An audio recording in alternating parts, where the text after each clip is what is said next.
Alabama gets set to take on Wisconsin. This is a really interesting matchup. Two teams that haven't played in the on-campus setting since 1928, and they've only played twice in their program's history. But that's what we got coming up on Saturday. We're going to talk about two, I would say, very elite programs going head-to-head. And we'll do that right here on the Bama Tailgate YouTube channel. Like and subscribe. Give us a thumbs up. Let's talk some Alabama football. And thank you guys for being here. Big Roll Tide team.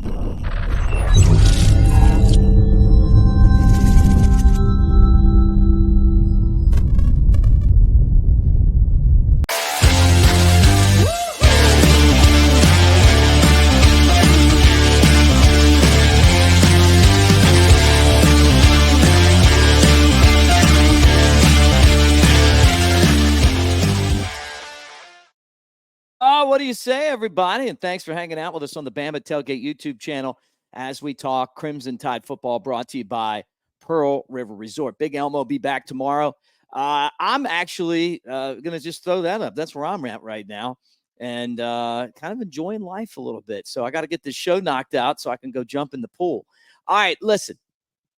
As we get things going here today and we start talking about this Alabama football team, they are playing a Wisconsin team that they're not very familiar with. Now, we saw this matchup 2015. Our friend Jake Coker ran over these guys with Derrick Henry en route to a national championship. It was a 35-17 final for Alabama, and it was a game where they were able to dominate at the line of scrimmage.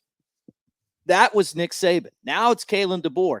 This game means a lot to Alabama, and I think that, to me, it's going to tell a lot about what this team is and who they are. What do they represent?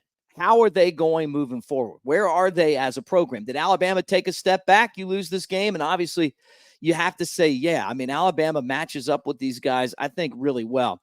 Now, Maurice Lundquist talked about this Alabama football team. I want to put up him and listen to his quote about Alabama going to play against Wisconsin, and then, kind of tells us what he thinks about Wisconsin and how they do things. They have a lot of layers to what they do. A heavy volume in the run game.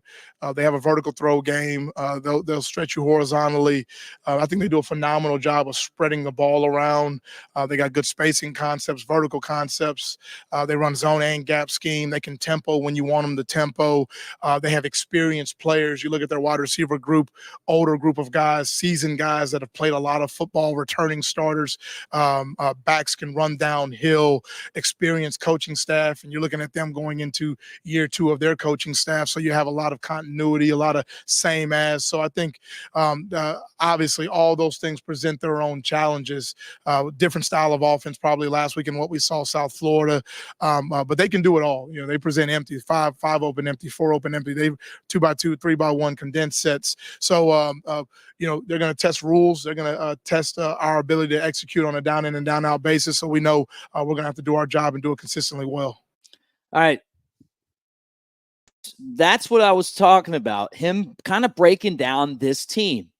And a lot of us have said, now, who's Wisconsin and what are they trying to do? Now, this isn't the Wisconsin team that is, that we've seen in the past, where they're just a bunch of big guys up front. They're just going to try to run the football and then kind of challenge you to stop them, right?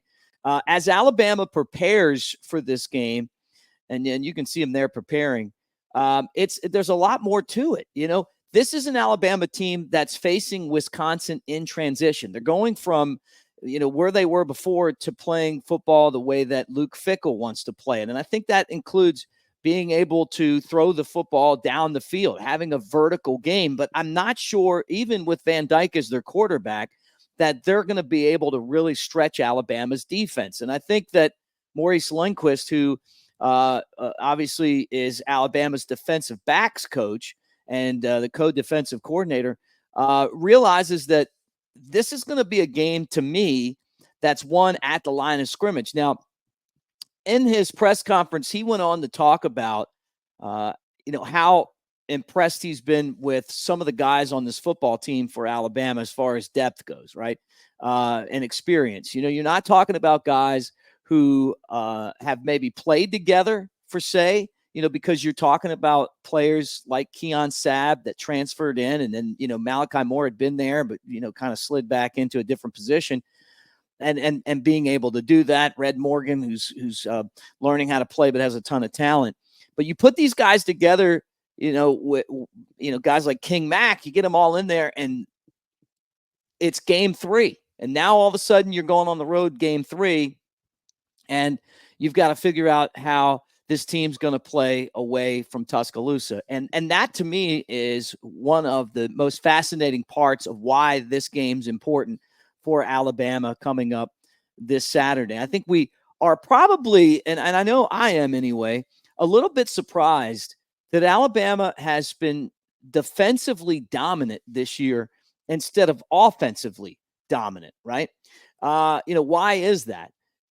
It's because the offensive line has struggled. Now, Caden Proctor being injured before the first game started in warmups, obviously sent that unit kind of in a direction that they didn't expect to go. Alabama struggled on the O-line last week, and now this week they're going to be probably in a much more physical line battle. But, I mean, why wouldn't Wisconsin send guys from different blitzes and see if they could really get Jalen Milroe out of sync again? And that was an issue that Alabama had. Now, Bama's really been dangerous as far as the explosive plays. And so I'm expecting that that's going to continue and against Wisconsin, which if they're going to stay in the game, they're really going to have to limit those explosive plays. But how's Alabama's defensive line going to fare against a Wisconsin team that's going to try to run the ball, like he just said, and Alabama, who gave up a lot of rushing yards last week to the quarterback? Is Wisconsin going to be able to run the ball with their backs? Because, probably not one of those situations where they're going to be able to. I just don't see Van Dyke as someone that's going to beat you with his legs. I think he's mobile, but not mobile enough where you're worried about him, being the main runner on that football team. Game time. I've talked about this. Game is at 11 a.m. Now, that's an early game, and we know in the state of Alabama that's normally Auburn's time slot. They play a lot of those games at 11 a.m. Those are the non-primetime games in the SEC. But you go over to the Big Ten, and that is a primetime matchup. I mean, that's when they play their big games. And so when you go there, hey, win in Rome. But how's that going to affect Alabama? Playing early, kind of being out of rhythm. Now, one thing that could help these guys is that, unlike in the past, they have practiced early all basically practice. I mean, since it started leading into the first game. So it may benefit them to have practiced early, when you go into this matchup against Wisconsin. So really interesting. Now, let me throw this back on the stage again and talk about this before I give you my final thoughts, because a lot of you going, now, where are you, Mick? Look, right now, I'm in Sevierville, and that's where I am for work. And this is Wilderness at the Smokies, Sevierville. This is a $40 million expansion that these guys have put together out here, and it includes where I'm at right now, Lookout Lagoon. So that's actually the Smoky Mountains out there, and a cool little restaurant bar. But I appreciate those guys for allowing me the space to talk to you on this show today. But it's fantastic. The rooftop, it's called the Peak Rooftop Bar and Eatery.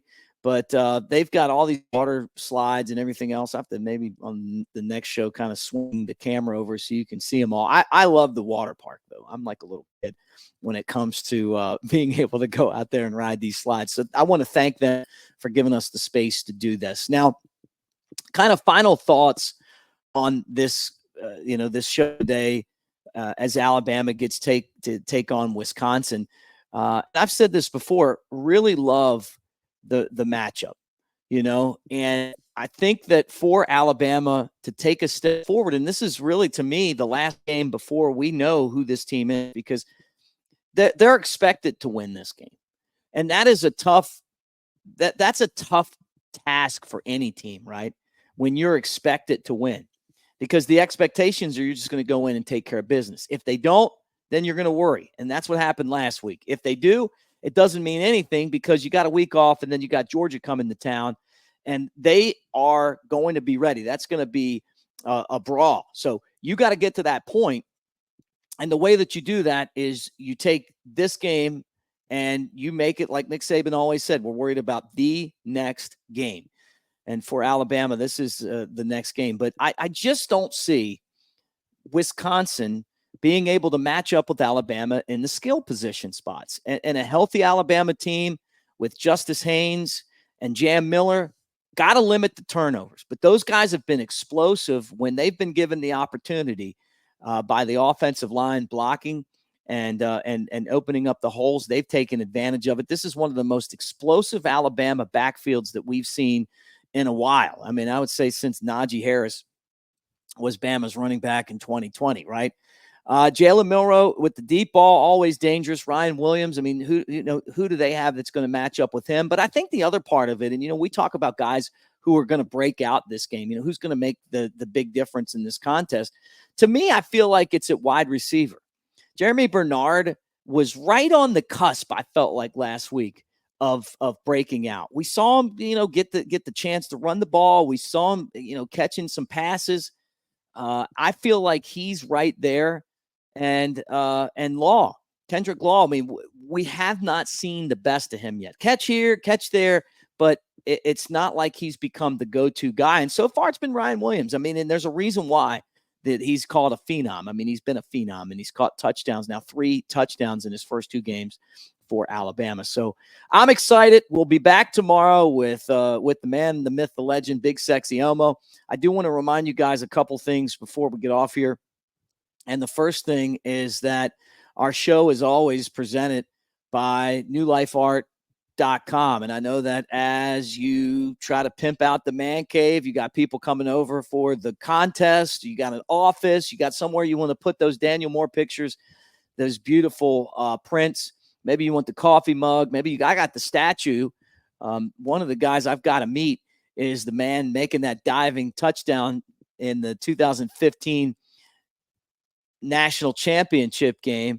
But no matter what it is, Bama Tailgate, that is your discount code. And you can get that over at New Life Art. And then Pearl River Resort, as you try to figure out what you're going to do. Now it's fall. You want to go out and hit the links. Dancing Rabbit Golf Course is the Augusta you can play. Take advantage of this. If you go to the sports book at Golden Moon Casino, play $50. You can go to Dancing Rabbit for $40, and you're going to love it. The clubhouse is amazing. Try the breakfast sandwiches. But really the best biscuits that I can tell you I've had in a long time since my grandmother. And unfortunately, she's not with us anymore to make those biscuits. But these things are great. It's a fun atmosphere. You got table games and slots at Silver Star and Golden Moon Casino. And then you got some great acts. If you're a country fan, Gary Allen's going to be there, Scotty McCrary, as we celebrate 30 years of Pearl River Resort. All right, guys, roll tide. We'll hit you again tomorrow, and thanks for hanging out.